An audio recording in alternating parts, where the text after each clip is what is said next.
Voilà.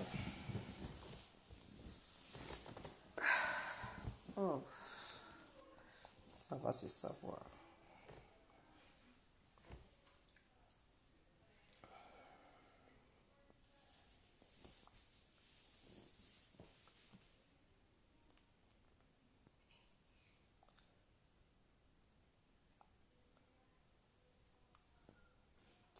J'espère que tout le monde va bien.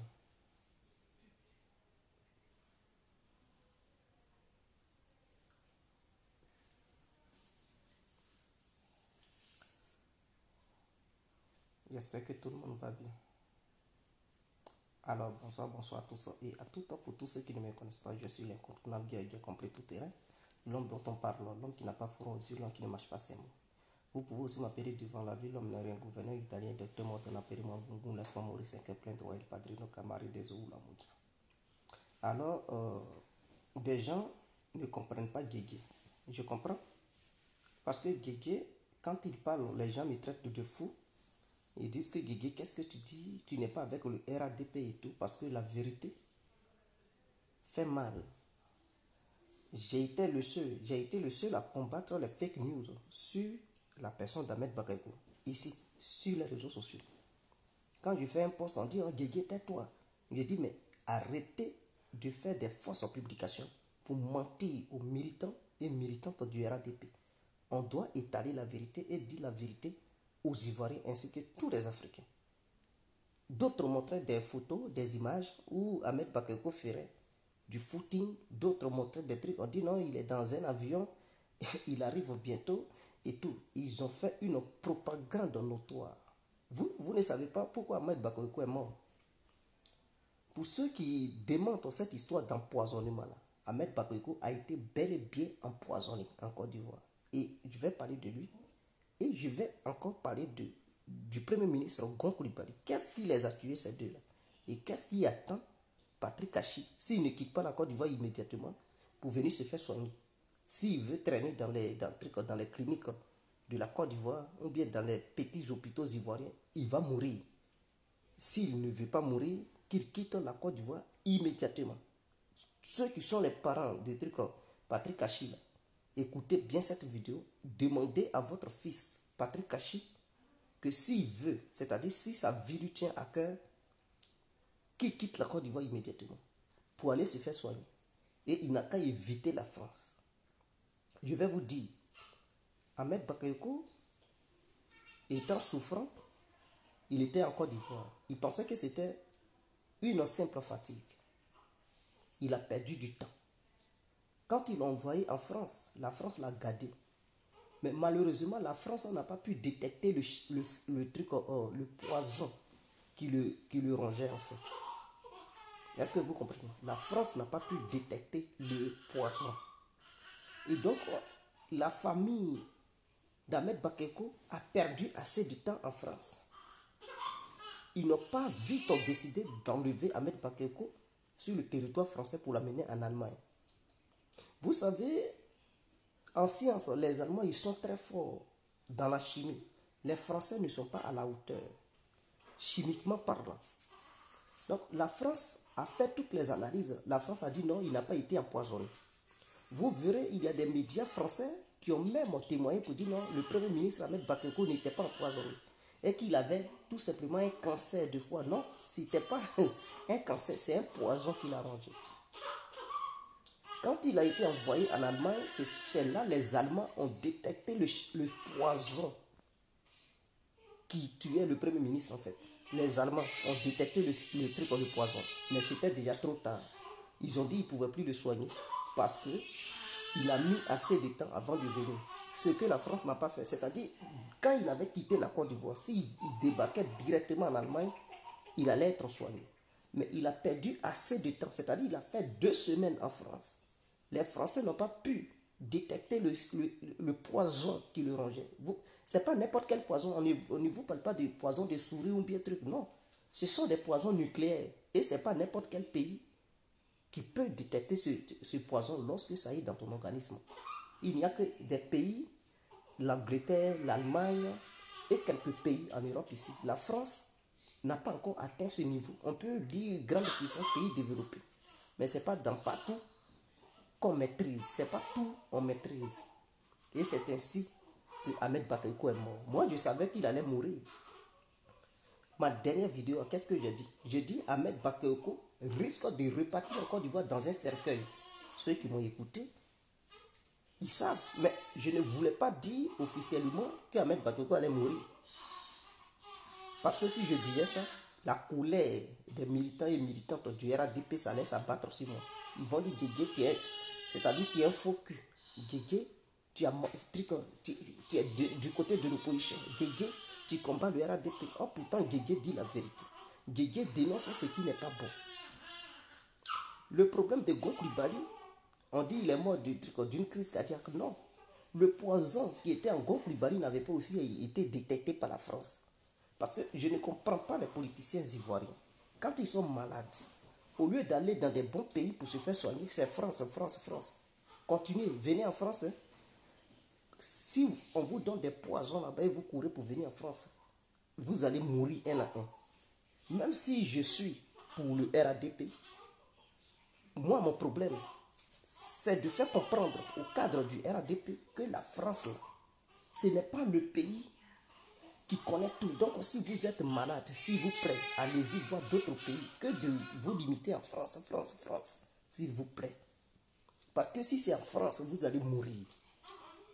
C'est ce qui a tué Gon Coulibaly. Il a été empoisonné. Gon Coulibaly, c'est le poison qu'il a tué, c'est le même poison. Ça détruit tes organismes, tes organes internes. Ce qu'on appelle foie et poumon, c'est ce que ça attaque. Et quand ça attaque ça, on dit non.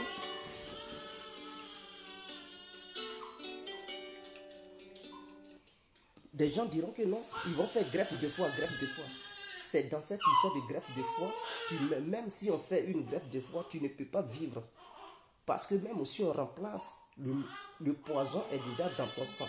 Ça va détruire le nouveau foie qu'on met en toi, qu'on vient de mettre en toi. Ça va anéantir ça. Ça va te donner une petite espérance de vie. Mais tu vas rechuter. Et quand tu rechutes, il n'y a plus de médicaments. C'est ce qui a tué Gon Coulibaly. Votre Patrick Achi, là, ce qu'il a là, on dit non, il est fatigué. Ce n'est pas une histoire de fatigue. Il a été empoisonné. C'est une information que je vous donne. S'il pense que des gaiements, mais gardez-le en Côte d'Ivoire, vous allez voir les mois à venir là. Ils vont l'enterrer. Mais s'il veut guérir, s'il veut s'en sortir, qu'il vienne en Europe, qu'il évite surtout la France, parce que s'il vient en France, ils ne vont rien voir, ils ne vont rien détecter. Ils vont dire non, c'est une simple fatigue et tout. Et puis ils vont lui donner d'autres médicaments et cela va provoquer la dégradation de sa maladie. Alors, si le président Alassane Ouattara tient à lui, qu'il le prenne pour l'amener en Angleterre ou en Allemagne, ils vont le soigner. Il faudrait que ça soit clair. Il faudrait que ça soit clair.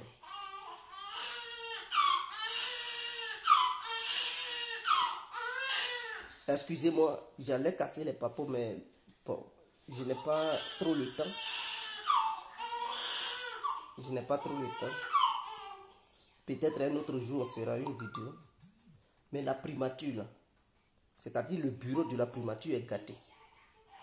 Il y a un poison qui est sur la table. Vous pensez qu'on met pas ça dans... C'est pas non. C'est sur le bureau, là, ils ont mis le liquide. Donc, tous ceux qui vont rentrer à la primature pour dire qu'ils sont premiers ministres, ils vont s'asseoir sur le bureau pour travailler. C'est un truc, c'est-à-dire, c'est un poison qui est là. C'est sec, en fait. Tu ne peux pas voir ça à l'œil nu.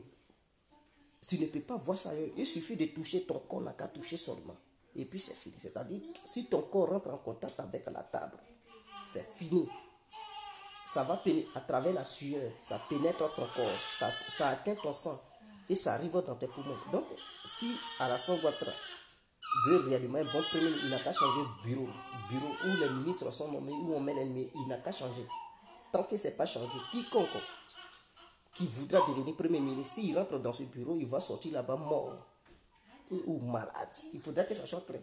Donc, si vous pensez que Guéguéman, après Patrick Achi, nommé encore un autre, il n'a qu'à rentrer là-bas. Il ne va pas même faire un an là-bas.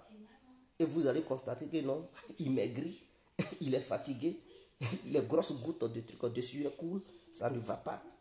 Et ils vont dire non, il a pris un congé précipité pour se faire soigner. C'est dans ça, histoire de congé précipité là, ils vont l'enterrer. Ce que je vous dis, parce que quand Guégué parle, on traite Guégué d'idiot. Je dis, vous ne connaissez pas mes sources. Quand je vous parle, je ne suis pas là pour afficher les gens ici. Je ne peux pas bien parler ce soir parce que voilà.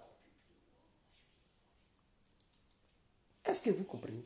Pendant ce temps, vous avez vu des vidéomans pro RADP en train de vendre des illusions aux militants. Non, un bac va bien. Prions, prions. Mais quels sont ces délits notoires? Il va bien. Mais on vous dit il est mort. Au lieu de dire les choses telles qu'elles sont. Pourquoi jouer aux hypocrites?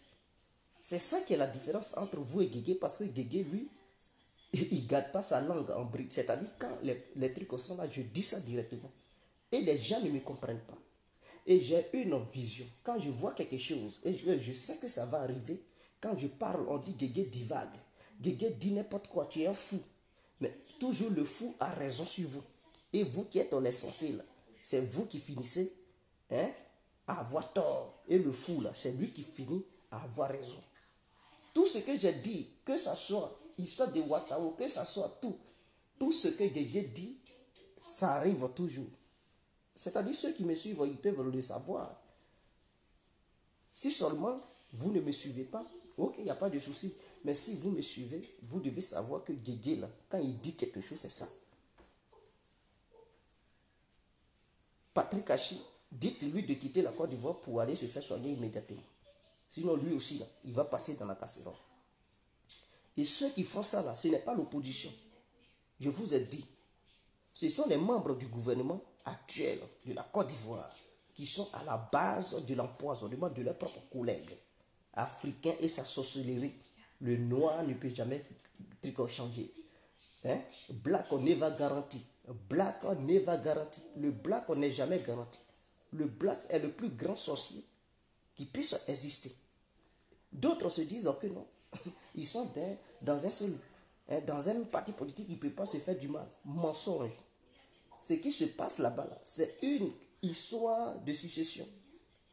C'est une histoire d'éliminer tous ceux qui sont gênants pour que ceux qui n'étaient pas à la première place puissent prendre la première place. Parce que ceux qui sont à la première place, ceux que les Ivoiriens voient à devenir les futurs hommes forts du pays, il faut les éliminer un à un pour que ceux-mêmes en qui on ne croyait pas, ils puissent devenir les futurs hommes forts du pays. Voici c'est ce qui se passe là-bas.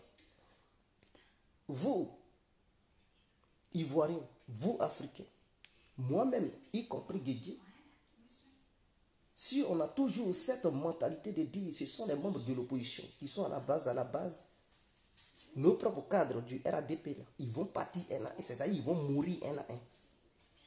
Le sorcier, pendant qu'il est là, on cherche le sorcier ailleurs. C'est-à-dire on mange avec le sorcier, on vit avec lui dans la même maison du RADP. Et on est là, on ferme nos yeux, on coule nos yeux, et puis on cherche le sorcier dans la maison du voisin. Arrêtons ça. Les vrais sorciers, ils sont au sein du RADP. Alassane Ouattara devrait faire des vrais, c'est-à-dire engager des vrais experts pour faire, comme on appelle ça, un grand renseignement profond et essayer de démanteler ce réseau qui est à la base, qui tue tous les cadres du RADP. Ce n'est pas seulement les cadres du RADP qui ont subi ça. Il y a aussi les cadres de l'opposition qui ont subi ça. Les cadres de l'opposition qui ont subi ça, c'est-à-dire le FPI, le PDCI, il y a beaucoup qui ont subi ça. Et d'autres sont malades, ils ne vont pas guérir. Le président de l'Assemblée nationale, il ne va pas guérir, il va mourir. C'est moi qui vous le dis. Notez ça, ce soir. Ce n'est pas parce que je veux sa mort, mais c'est un fait. Il ne va pas s'en sortir. C'est-à-dire Amadou Soumaoro va rester dans ça. En dehors de lui, Aoussou Janou, il va rester dans ça. Kablan Dekan lui-même, ça ne va pas déjà chez lui. Il est déjà atteint. Donc, et si le président lui-même, Alassane Ouattara, il ne fait pas attention, ils vont s'apprendre à lui. C'est une question de pouvoir. C'est une question de fauteuil présidentiel. Ça ne rigole pas. Même ton propre frère peut te faire du mal pour prendre le pouvoir. Que le RADP fasse attention. Ne vous laissez pas berner par ceux qui vous disent non, c'est l'opposition. Non, le problème là, c'est le RADP lui-même qui est à la base de ces meurtres. Et je sais ce que je vous dis. Si je commence à citer des noms ici, c'est pas bon. Parce que d'autres vont utiliser ça contre Guégué. Mais Guégué pouvait dire nom de certaines personnes qui sont à la base de ça. Mais je préfère taire les noms de quiconque. Et je préfère parler en parabole, car en politique, on ne dit pas tout. On dit ce qu'on sait, mais sans dire les noms des gens. Donc, ce que je vous dis, c'est une manière de vous prévenir. C'est une manière. Est-ce que vous avez regardé Zassou? Ahmed Bakayoko va bien. Lui-même qui a mis des trucs à Ahmed Bakayoko, il n'a même pas les informations. Les Ladi Chéri, il va bien. Ils sont nombreux comme ça, qui ont fait la propagande. Ils publient n'importe quoi. J'ai dit, mais arrêtez vos conneries là. Le monsieur est entre la vie et la mort et vous publiez n'importe quoi. Il est en train de faire foot.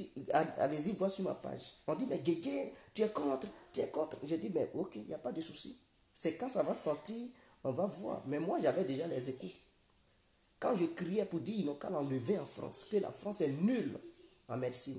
Qui me croyait? On dit, oh, tais-toi, la France est forte. Je savais que la France, on n'avait pas encore détecté le problème. Et moi, Guégué, je savais que Ahmed Bakayoko avait été empoisonné. C'est en Allemagne, là, ils ont détecté le poison. Mais c'était déjà trop tard. Ça l'avait déjà détruit. Le poison avait déjà anéanti Ahmed Bakayoko. Alassane Ouattara, ayant ces échos-là, a décidé de réformer le gouvernement. Et d'autres disent non, c'est pas intérim. Mais moi, j'avais déjà les échos que Patrick Achi allait être le futur premier ministre par intérim. J'avais déjà fait une publication sur ma page Facebook. On m'a dit, hey, Guégué, hey, tu es fou, Ahmed Bakayoko est là, Patrick Achi. Je n'ai rien dit. J'avais publié ça le 27 février 2021. Et hier, c'est-à-dire avant-hier là, c'était le 8 mars, on dit non, Patrick Achi est le futur vice-premier ministre. On dit non, il est le premier ministre par intérim. J'ai dit ok, il n'y a pas de souci. On dit non, c'est intérim. Mais vous ne savez pas qu'en politique, on ne peut pas dire officiellement qu'il est le principal ministre. Voilà pourquoi on met intérim. Parce que quand Alassane nomme quelqu'un pour dire qu'il est intérim, c'est une nomination CDI à durée indéterminée. Ou bien vous ne comprenez pas la politique. C'est-à-dire si Alassane Ouattara te dit tu es premier ministre par intérim, mon frère, sache que tu es le véritable, tu es le principal premier ministre. On ne peut plus t'enlever. Ce n'est pas intérim. Mais le langage intérimaire là, c'est un langage politique. Mais nous qui comprenons, on savait déjà que Patrick Achi, il était le véritable premier ministre. Et photocopie, comment il s'appelle? Ibrahim Ouattara, il est le véritable vrai ministre de la Défense. Mais malheureusement, Patrick Achi ne va pas, il va pas faire truc en fait. Est-ce que vous comprenez? Il va pas, soit il vient en Europe, il se fait soigner, ou soit il reste en Côte d'Ivoire, il dit fatigue, et dans fatigue là, il va mourir aussi. Donc ceux qui me connaissent là, ceux qui sont proches de Patrick Achi, dites à Patrick Achi, moi il n'est pas proche de moi, hein. Voilà, c'est pas quelqu'un avec qui je parle, mais j'aime Ivoirien, j'aime tout le monde, et Patrick Achi est militant du RADP, c'est un haut cadre.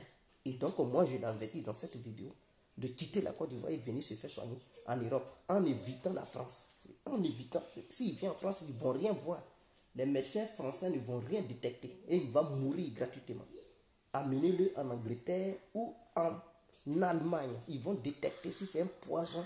Ils vont détecter ça tout de suite et ils vont trouver l'antidote. Je pense que je suis clair. Et vous aussi, les autres politiciens, vous êtes prévenus. Un peu seulement pour vous venez en France, vous allez mourir à petit feu. Pour éviter de mourir. Quittez là, allez-y dans d'autres pays pour vous faire soigner. Et je ne comprends pas. France. Putain, ils sont nuls en chimie. Les Français, ils ne sont pas des grands chimistes. C'est des nullards. Je pense que je suis clair. Alors pour finir, demain je ferai une très bonne vidéo pour frapper Parce qu'aujourd'hui, je ne peux pas bien frapper. Donc, je parle doucement. Je suis calme dans ma vidéo. Voilà pourquoi. Mais demain, on fera une bonne vidéo pour frapper. N'oubliez pas de vous abonner sur Fin des Petits Patins pour dire, ici, là, nous avons des vraies informations. Abonnez-vous massivement et partagez le direct. Partagez la vidéo pour que les gens puissent voir cette vidéo. Ça puisse sauver des vies, ça puisse prévenir les gens. Pour finir, nous savons que dans ce monde, beaucoup souffrent. Il y a des gens, à cause de l'hémorroïde, ils ont la prostate. Et ils sont là parce que quand l'hémorroïde, c'est ce qu'on appelle coco en Afrique, en Côte d'Ivoire. Quand ils ont ça, là, ça devient chronique. Et puis, quand ils veulent maintenant pisser, je vais parler ainsi pour que les gens comprennent. Quand ils veulent uriner ou pisser, là, ils ne peuvent même pas retenir leur urine. C'est-à-dire, dès qu'ils sentent que pipi, en même temps, ça les mouille. Ils sont déjà mouillés. Avant d'arriver même dans les toilettes, ils sont déjà mouillés. C'est-à-dire, ils pissent avant même d'arriver dans les toilettes. C'est le coco qui fait ça. Et je tiens à vous le dire, il n'y a pas de médicament de ça à l'hôpital. Si tu as le coco là, ils n'ont qu'à beau t'opérer, mon frère. Le coco est calé. Ça ne part pas comme ça. Pour que ça parte, il faut venir voir docteur Guégué. Docteur Modam. J'ai le médicament de coco. Je fais fuir le coco en moins d'1 mois. Et les résultats sont concluants. C'est propre. Il n'y a pas de débat là-dessus. Donc, si tu as le coco là, il faut me contacter. Pour finir, je vais donner le numéro. Il y a des gens qui sont infertiles. C'est-à-dire, ils sont incapables d'enceinte une femme. Pour enceinte une femme, ce n'est pas ceux qui bandent là. Ce n'est pas eux tous qui enceintent une femme. Non, non, non. Il y a des gens, ils peuvent bien bander, ils peuvent bien nettoyer le disjoncteur, taper fort. Mais leur spermatozoïde, leur sperme, ça ne peut pas permettre à une femme de tomber enceinte. Donc, ils ne peuvent pas procréer. Or, Djédjé a un médicament qui soigne la faiblesse sexuelle. Moi, mon médicament, ça soigne déjà plusieurs maladies. Parce qu'il y a faiblesse sexuelle et il y a infertilité. Ça soigne quoi? Voici. D'ailleurs, il y a d'autres, ils sont faibles sexuellement parce que quand ils voient une femme, ça ne peut pas se lever, papitou dort. La femme va beau les caresser, papitou dort toujours. Ça, c'est une catégorie de faiblesse sexuelle. Et ça, c'est grave. Parce que tu donnes tout à la fille, le jour J, elle te donne l'occasion, tu ne peux même pas parce que toi-même, tu trembles, tu sais que ton papitou va dormir. Il y a d'autres qui ont la faiblesse sexuelle. Papitou se lève. Mais quand Papitou rentre en action, Papitou ne fait même pas une minute et Papitou se recouche. C'est-à-dire Papitou joue vite et il se recouche et il ne peut plus rien faire. Ça, c'est une autre catégorie de faiblesse sexuelle. Alors, pour mettre un terme à ça, parce que ce que j'ai là, ce n'est pas une histoire d'atoté, ça n'a rien à voir avec atoté. Ce que j'ai là, on appelle ça la poudre cancaka, la poudre qui met fin au règne de la faiblesse sexuelle. Et cette poudre te permet d'enceinte vite une femme. C'est-à-dire, pour enceinte une femme, si tu mettais des mois avant d'enceinte ta femme, mon frère, si tu prends ça, si ta femme, c'est-à-dire si dans le mois là, ses règles viennent, et puis dans ça, tu l'allumes, tes spermatozoïdes vont faire au moins 7 jours dans son corps, qu'elles veulent ou pas, 7 jours. Donc si son mauvais jour c'est le 14, et que c'est-à-dire le 7e jour de ces règles, tu la pro là, mon frère, qu'elle veut ou pas, elle va tomber enceinte le 14e jour. C'est trop puissant. C'est trop puissant le médicament. C'est un médicament qui traite le problème à la racine. C'est un médicament qui met fin au règne de la faiblesse sexuelle et au règne de l'infertilité. Quand tu te soignes là, c'est fini. Ça quitte dans ta vie. Ce n'est pas votre histoire de truc comme on a à côté, il faut boire avant d'aller faire l'amour. Non, non, non. Ça, ce médicament-là, tu as ça, tu te soignes. 2 semaines de traitement et puis tu es guéri pour toujours. Tu es guéri pour toujours. Tu peux jouer tous les matchs qui se passent sur n'importe quel lit. Que ce soit un lit doué, un lit étoilé, un lit de trucs miel, un lit de mer. Mon frère, en tout cas, n'importe quel lit, tu vas gagner. Parce que tu seras à fond. Papy, tout sera toujours prêt à l'attaque pour mettre ça au fond, comme Didier Drogba faisait. Alors, voici mes deux contacts. 0032 46 52 54 128. Ça, vous pouvez simplement m'avoir sur WhatsApp. Et voici le second contact 0033 7 53 02 44 64 à la fin. Appelez, vous pouvez me joindre via WhatsApp et je vais vous servir. Toi, tu es une jeune fille, ton homme, il est incapable. Au lieu de le tromper là, il faut avoir l'audace de venir voir docteur Mondon, il va te servir. Et ton copain ou ton mari fera le travail sur le lit. Au lieu de le tromper pour aller voir ailleurs, aller voir petit pompier, toi-même tu peux payer pour lui. C'est un médicament qu'on met dans normalement dans Bangui blanc, mais comme en Europe et en Amérique et les autres coins du monde, il n'y a pas de Bangui. Et puis tout le monde ne boit pas l'alcool. Et ce médicament, on ne met pas ça dans n'importe quel alcool, c'est dans Bangui blanc. Mais comme il n'y a pas de Bangui blanc dans certains endroits du monde, ce médicament, on le met dans la bouillie. Quand je parle de bouillie, je ne parle pas de trucs comme banane bouillie, je parle de bouillie de riz ou bouillie de mil. On met une petite cuillerée à café. Tu mets un peu dans ton assiette, mais il y a des totems. Parce que ce médicament, ce n'est pas n'importe quel médicament. C'est un médicament qui a des totems. Il y a 3 totems. Et je vais les citer. C'est-à-dire, ces totems-là, quand tu te sers la bouillie dans ton assiette, il faut être sûr de terminer ton plat. Il ne faut pas te servir, tu vas manger, tu dis, ah, je suis rassasié, et puis tu jettes le reste. Non. Quand tu as gâté le médicament, c'est-à-dire, il faut mesurer ce que tu peux manger. Quand tu te sers, avant d'ajouter le médicament, sois sûr de toi que non, tu vas finir ton plat. Si tu sais que tu ne manges pas beaucoup, mets un peu dedans. Mets un peu de bouillie et puis tu prends une cuillerée. Il ne faut jamais dire que non, je vais vite guérir, donc je vais mettre 2 cuillères. Non, non, non, non, non, non. Le médicament est fort, c'est une petite cuillerée. C'est une petite cuillerée à café. C'est ça que tu mets dedans. Tu mélanges et puis tu bois.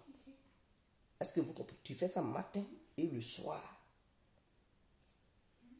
Suite à ça, voilà le deuxième totem. Pendant que tu manges, il ne faut pas que quelqu'un d'autre va venir mettre sa main dans ton assiette pour venir partager ton plat. Non. Si quelqu'un, que ce soit ton enfant, ton frère ou une connaissance, en tout cas mon frère, dès lors que le médicament est dans ton assiette, il ne faut pas que quelqu'un va venir mettre sa cuillère ou bien mettre sa main dedans. La personne fait ça, le médicament est gâté. Ça, c'est le deuxième totem. Troisième totem.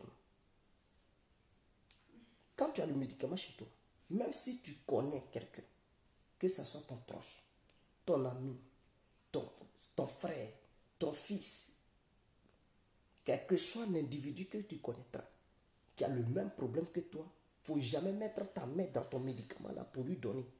On ne partage pas. C'est un médicament personnel. Le jour où tu partages, c'est fini. Ton médicament, ça ne va plus faire quoi que ce soit. Voilà les 3 totems du médicament. Tu respectes ça, mon frère. 2 semaines, 14 jours près. Ta guérison, elle est propre. Tu n'auras plus besoin d'ajouter, tu n'auras plus ce problème de faiblesse sexuelle et infertilité. Non. Tu seras un vrai homme. Tu vas te souvenir de tes 18 ans. Lorsque tu avais 18 ans, de la manière dont tu étais puissant. Tu vas faire ce flashback pour dire, ah, Guégué, merci. Beaucoup ont déjà commandé, j'ai déjà livré. Des gens ont déjà témoigné. N'hésitez pas à rentrer en contact. D'autres vont regarder là, ah, c'est cher. Ah bon, c'est cher. C'est-à-dire, médicament qui te soigne. Et puis ça te délivre là. Tu vas regarder l'histoire des prix pour dire c'est cher. C'est-à-dire, si c'était les blancs qui donnaient ça à l'hôpital, vous savez comment vous allez payer. Parce que faiblesse sexuelle, il n'y a pas son médicament à l'hôpital. Aucun médecin ne peut te soigner pour dire il va faire de toi un vrai homme. Ça n'existe nulle part. Si tu es si tu es faible sexuellement, mon frère, tu es foutu. C'est tout. Les jeunes petites filles vont passer devant toi, ou bien ta propre femme, ta propre petite, elle va les chicoter, les petits pompiers du quartier, et puis tu vas toujours faire parade, et puis ça ne va nulle part. Oh, Dieu veut te soigner, il te donne un prix, tu dis c'est cher, mon frère, ça n'engage que toi. Si tu ne veux pas payer, mais tu vas garder ta faiblesse sexuelle. Lui qui veut payer, il paye, il se soigne. Je ne peux pas prendre mon image, venir sur les réseaux sociaux et vendre n'importe quoi. Quand je vends quelque chose, c'est que je suis sûr de cette chose. Et cette chose a déjà fait ses preuves. Si des gens vous ont blagué dans le passé et tout, moi je ne suis pas là pour blaguer qui que ce soit. Ce que je dis, j'ai confiance à ça. Voilà pourquoi je viens et je vous parle de ça. Que tu sois en Côte d'Ivoire, que tu sois n'importe où dans le monde, si tu as besoin de ce médicament, rentre en contact avec Guégué. Guégué va te servir proprement. Les prix changent par rapport aux différents pays. Ça dépend de là où tu habites. Si tu habites aux États-Unis, tu as ton prix à part. Tu habites au Canada, ton prix est à part. Tu habites en Europe, ton prix est à part. Si c'est en Chine, tu auras ton prix. Tu es en Russie, ton prix sera propre. Tu es en Côte d'Ivoire, ton prix est à part. Donc chaque pays, c'est-à-dire le prix dépend du pays où tu résides. Il faudrait que ça soit clair. Donc voici ce qui est clair. Ciao. Et vive la Côte d'Ivoire, vive le monde entier. On est ensemble. C'était l'incontournable Guégué compris. Non, on ne donne pas le prix ici. Le prix sera donné en une bosse. Mon frère, Sandrine Doualipé. Ah, ma soeur. Tu connais pas, tu sais pas comment on fait business. On ne donne pas prix au grand jour. C'est en une bosse, on donne prix. Est-ce que pour draguer une femme, c'est au grand jour comme ça? Non. C'est quand vous êtes encore, dans l'histoire de serrer couler là, que tu lui dis ce qui te préoccupe. Tu ne peux pas devant les gens, hey, je t'aime, mais même si elle avait des sentiments pour toi, mais elle va mal te parler pour te tourner le dos. Donc voici un peu ce que je tenais à dire. On est ensemble.